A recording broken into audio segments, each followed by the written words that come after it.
The 180 came from the Planning Commission as a recommendation for if you were going to be, if your vacation rental was going to be in a no zone, the Planning Commission said you should be able to operate up to 180 days, which they looked at as being about as far out in terms of the allowance you could get and still try to make a straight-faced argument that it was accessory.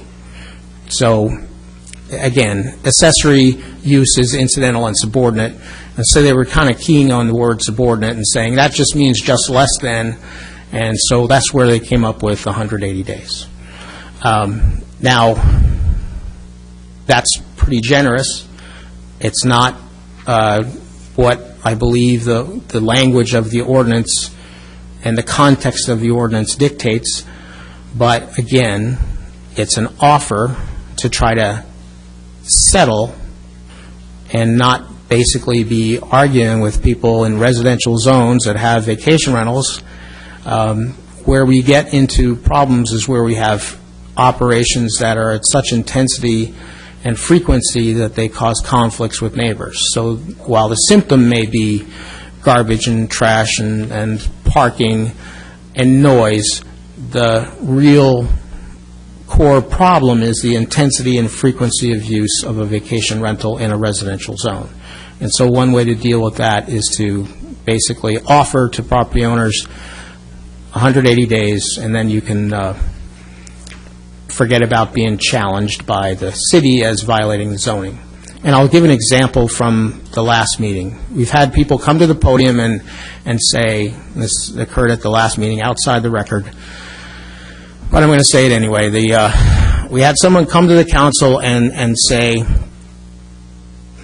I rent my VRD in a residential zone 275 days, and I occasionally use it myself on occasion, but I rent it 275 days. Well, that's pretty much an admission that the tail is wagging the dog. The accessory use is more than the principal use, and that obviously is a violation of zoning.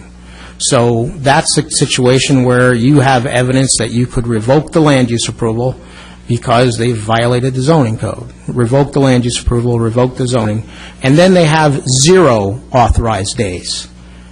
So 180 days, again, is an offer in the ordinance. They don't have to take it. If they want to take it and try for more through rezoning, they can.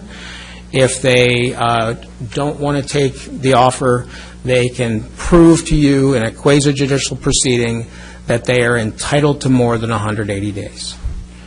And that's Ordinance 2014-22. Ordinance 2014-23 is just a cleanup of the license ordinance. It is not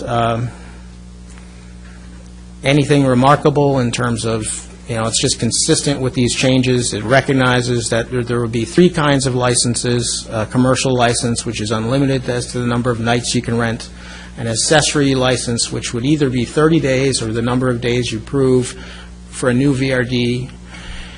It also recognizes special licenses. Now, a special license, there's 3 kinds. The first kind would be the administrative allowance. That is, you agree you're just going to accept the council's offer of 180 days, and you can proceed until you sell or transfer the property. The second kind of license would be, Road's End license, because Road's End does not have city zoning, so they're not subject to all these things. And the third kind of license would be a non-conforming use vested rights license, which would be for the number of days you prove that you're entitled to. Again, you have the right to come forward in a quasi-judicial proceeding and prove that you're entitled to more than 180 days. That's for an accessory use. And when you were approved, the accessory use limitation was in place, unless you were approved before 1989. So anyway, that's a summary of what we're dealing with. I think I've covered